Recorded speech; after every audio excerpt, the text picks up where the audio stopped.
السلام علیکم دوستوں، اسٹیٹ بس کی ایک اور ویڈیو میں آپ سب کو خوش آمدید۔ دوستوں، آج کی ویڈیو میں ہم بات کریں گے کورین وار کے بارے میں، یعنی کوریا کی جنگ کے بارے میں۔ یہ جنگ کب شروع ہوئی، کیوں ہوئی، کس کے ساتھ کون کھڑا تھا، اس جنگ کا انجام کیا ہوا، اور سب سے اہم، اس جنگ سے ہمیں کیا سبق ملتا ہے، یہ سب کچھ آپ کو آج کی ویڈیو میں جاننے کو ملے گا۔ تو چینل کو سبسکرائب کر دیں، ویڈیو کو لائک کر دیں۔ دوستو، کوریا ایک جزیرہ نما ملک ہے، یعنی ایک کانٹیننٹ ہے جو جاپان، چائنا اور رشیا کے پاس ہے۔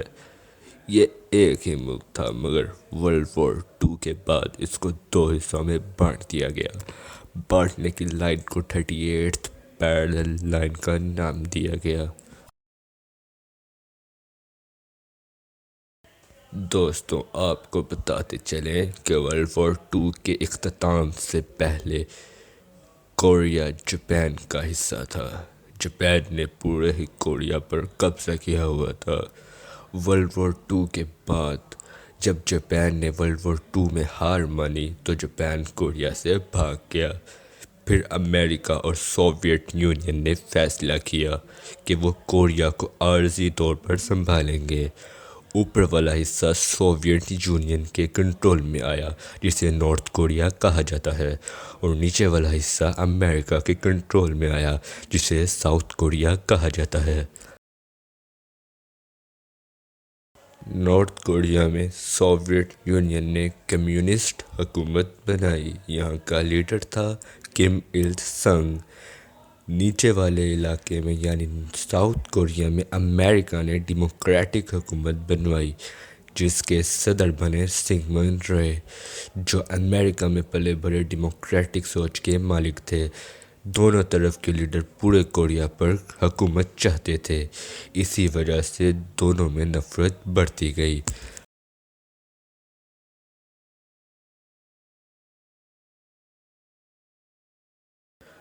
جون 25 1950 نارتھ کوریا کی فوج نے اچانک ساؤتھ کوریا پر حملہ کر دیا۔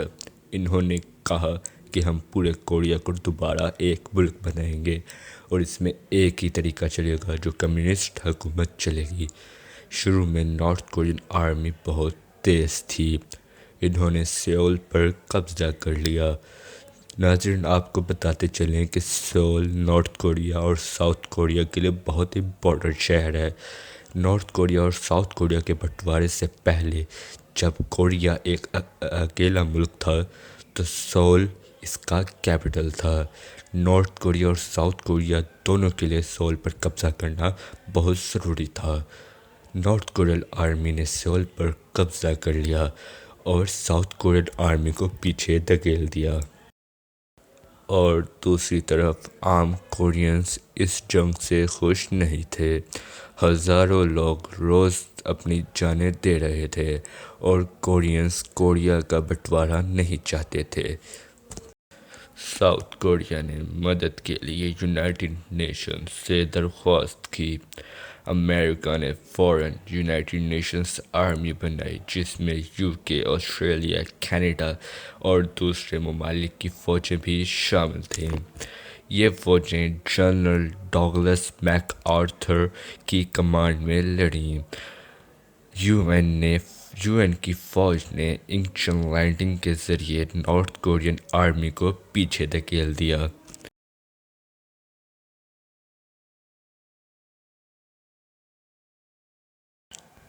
جب یونائٹڈ نیشنز کی فوجیں نارتھ کوریا میں بہت اندر تک گھس گئیں تو چائنا کو خطرہ ہوا کہ امریکہ ان کی سرحد تک نہ پہنچ جائے۔ پھر چائنا نے اپنی لاکھوں فوجیں بھیجیں۔ اس کے بعد نارتھ کوریا اور ساؤتھ کوریا کی بجائے یہ جنگ امریکہ، South Korea, North Korea, China اور پلس یونائٹڈ نیشنز کی جنگ بن گئی۔ روزانہ لاکھوں کورینز اپنی جانیں دے رہے تھے because they don't want south Korea and north Korea, they want one country named Korea. South Korea اور نارتھ کوریا کے درمیان یہ جنگ 3 سال تک چلی۔ جس میں تقریباً 30 لاکھ یعنی 3 ملین لوگ مارے گئے۔ بہت سے شہر تباہ ہو گئے۔ شدید سردی، بھاری برف باری اور خطرناک پہاڑوں پر بھی لڑائیاں ہوئیں۔ آخر کار دونوں طرف تھک گئیں۔ 1953 میں سیز فائر ایگریمنٹ ہوا۔ جنگ تو رک گئی مگر آج تک کوئی پیس ٹریٹی سائن نہیں ہوئی۔ نارتھ اور ساؤتھ کوریا کے درمیان آج بھی ایک خطرناک سرحد ہے جسے DMZ یعنی ڈی ملٹرائزڈ زون کہتے ہیں۔ یہ دنیا کی سب سے زیادہ حفاظت والی سرحد ہے۔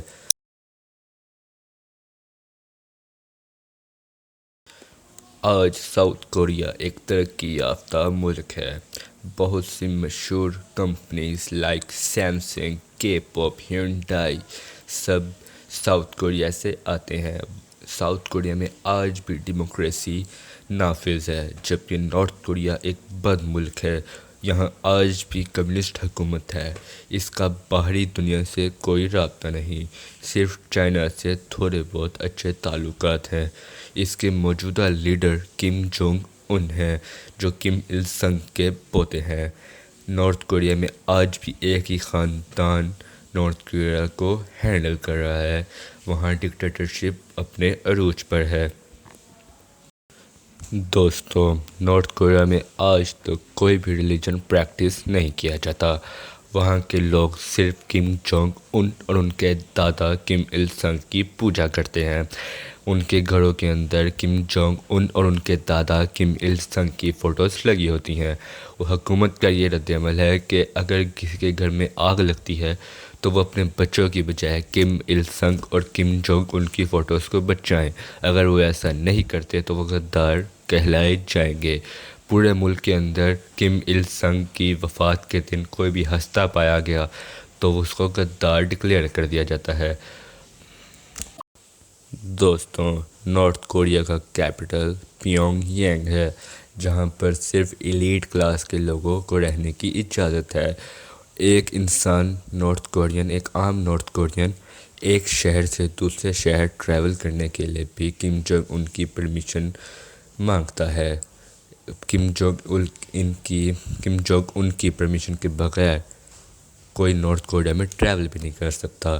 اور ساؤتھ کوریا جو کہ ترقی یافتہ ملک ہے، اس کا کیپٹل سول ہے جو کہ بہت ہسٹوریکل شہر ہے نارتھ کوریا اور ساؤتھ کوریا کے لیے۔ دوستو، آپ یقین نہیں کریں گے کہ نارتھ کوریا میں آج بھی حکومت ہر ایک انسان کو کنٹرول کر رہی ہے۔ وہاں پر انٹرنیٹ کی جگہ انٹرانیٹ ہے جو کہ حکومت کے بہت قابل اعتماد لوگوں کو فراہم کیا جاتا ہے اور اس کا پوری ایکسیس گورنمنٹ کے پاس ہوتی ہے۔ ایک عام آدمی کیا ہیئر اسٹائل رکھے گا، کیا جاب کرے گا، کس سے شادی کرے گا، کس طرح کا رہن سہن ہوگا، وہ سب گورنمنٹ ڈیسائیڈ کرتی ہے، یعنی کم جونگ ان ڈیسائیڈ کرتے ہیں۔ وہاں کے لوگ آج بھی بہت مشکل زندگی گزار رہے ہیں اور ان کا باہری دنیا سے کوئی رابطہ نہیں۔ وہاں ساؤتھ کورین موویز یا آؤٹ آف دا کنٹریز کوئی بھی موویز دیکھنا بھی ایک بہت سنگین جرم ہے۔ دوستوں، اس جنگ سے ہمیں یہ سبق ملتا ہے کہ طاقت کی لڑائی میں کچھ نہیں بچتا، صرف لوگ، شہر اور ملک تباہ ہوتے ہیں۔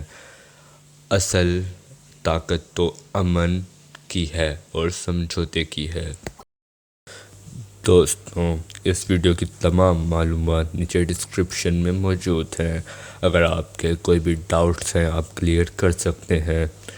امید ہے آپ کو یہ معلومات پسند آئی ہوگی۔ اگر آپ کو ویڈیو اچھی لگی تو کمنٹ، لائک اور سبسکرائب ضرور کریں تاکہ آپ کو ایسی مزید ہسٹوریکل ویڈیوز ملتی رہیں۔ خدا حافظ۔